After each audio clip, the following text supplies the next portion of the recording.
So hello fellow Earthlings. This is Earthling 6455463728. And today the US broke a record for a record that has stood since April for the highest number of coronavirus cases in one day.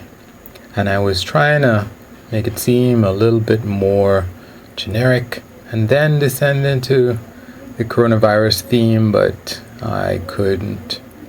I think this is something that everybody across the world has been expecting. If you do not flatten the curve, as we've all come to understand, and yet you're opening back up, then the curve is not going to be flat. If you have states that never really flatten the curve, like Texas and Florida, and they just open back up, and people refuse to do something that is no guarantee, which is wear masks, but it may help, and they refuse to do it.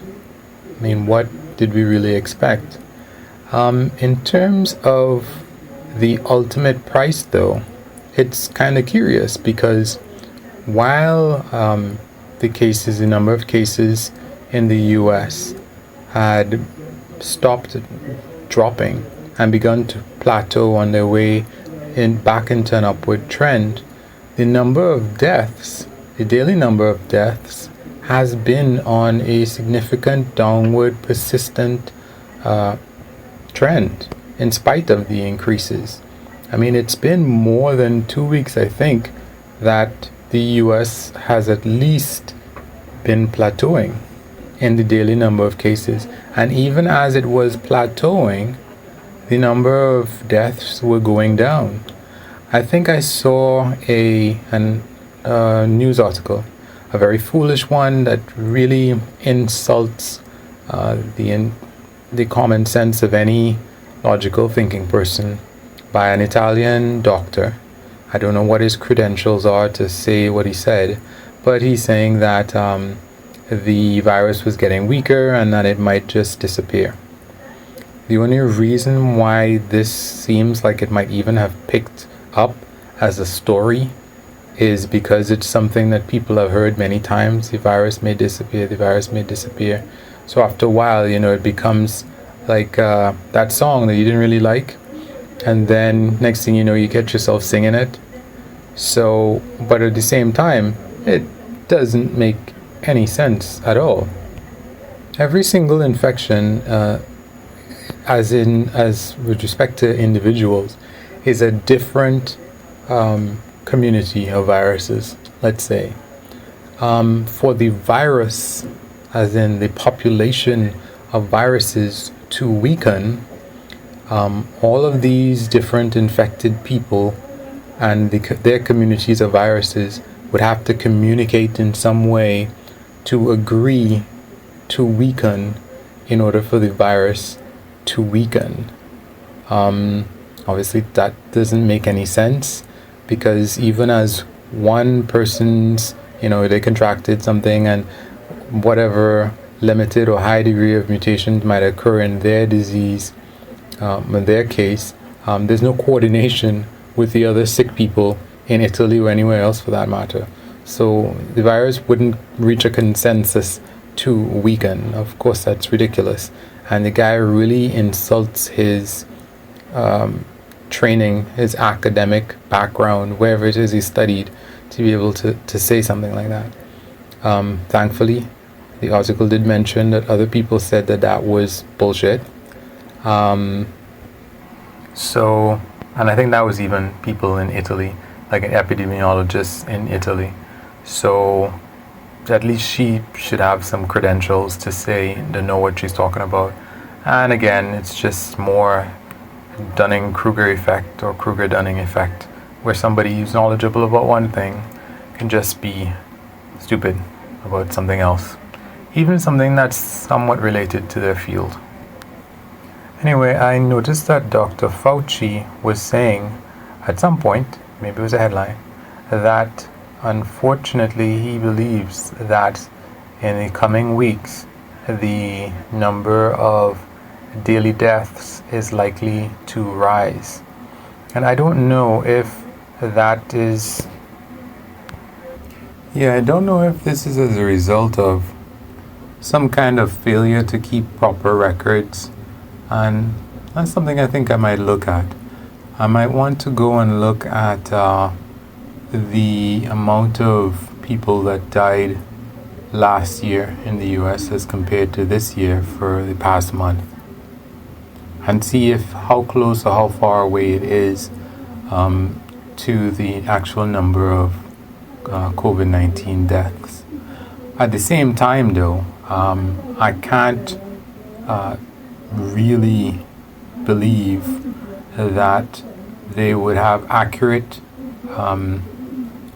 counts for the number of cases that show that the number of cases are increasing, and have inaccurate counts for the number of deaths that are ascribed to COVID-19.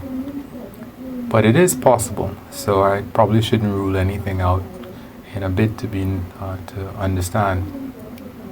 But given all of this stuff that's happening and the increase in cases, I really wonder what things are going to look like when autumn starts in the US and winter starts in the US, and the number of cases increase as people, I think we should be a little bit more knowledgeable now about how even the flu spreads in winter in different countries, because people are in closer proximity in confined spaces, whether it's a house or whether it's a enclosed room. It's not like they would have as much open air or free-flowing air.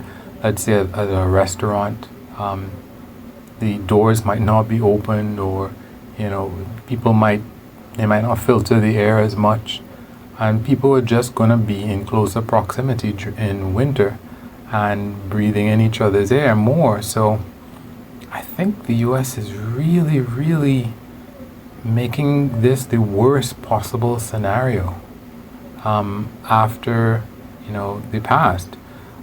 Right now, and I think that's an interesting prospect, because as we are thinking about things being so bad in the US, and right now the number of cases in Brazil is skyrocketing, but in their defense, being in the southern hemisphere, it's winter for them now. So if things are going to get better, it's going to get better when it's summer for them, which is winter for people who are in the northern hemisphere. So as bad as things are now for them, it's likely to lessen as things warm up. I guess right now is the peak of their winter, or maybe, I guess it's about equivalent of December for them right now, as it is for people in the northern hemisphere.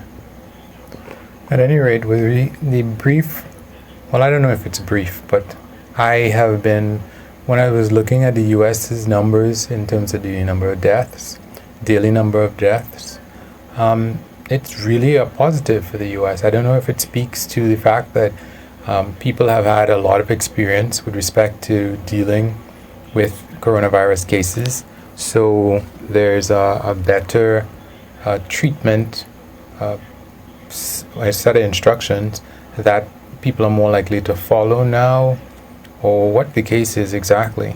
But if we are to really listen to what Dr. Fauci in the US is saying, then it probably is just a pause. It's just a lull, and the number of deaths are going to rise. One thing that I did look at today that makes me feel a little bit foolish is that I went to see the number of deaths as a result of the flu and at the CDC. the CDC's website, and didn't really need to see specifically with respect to the US. I just wanted to see what the mortality rate was. And there's a lot of people that can die from the flu in the US every year. You know, it varies widely. Sometimes it's 21,000, sometimes it's 60 something thousand. I saw as high as 70 something thousand people that died of the flu in one particular year, except that the number of cases was like 21 million in one year, 40 million, or some really huge number, you know.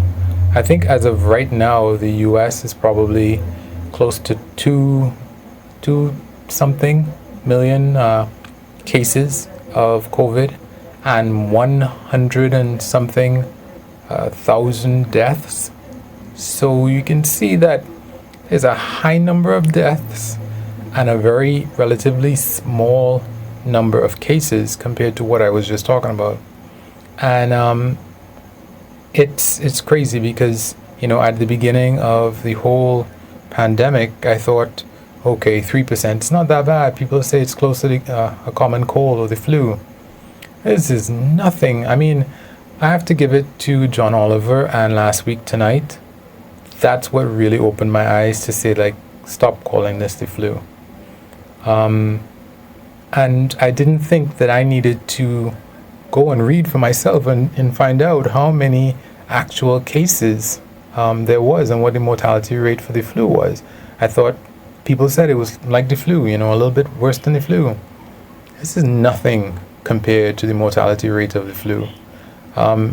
Based on what I'm seeing, I think let's just do a short calculation.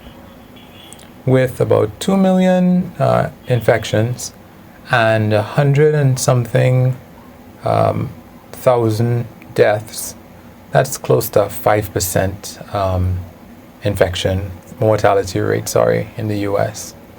Yes, people say, well, you know, there's all these people who might have it, and so that would bring down the mortality rate. Well, I'm pretty sure that when it comes to the flu, it's probably the same thing. It's probably a whole bunch of people that had it, and, you know, there's a whole bunch of deaths. So it seems like the factors that could diminish the mortality rate for COVID-19 are the same kind of factors that could diminish the mortality rate for the flu.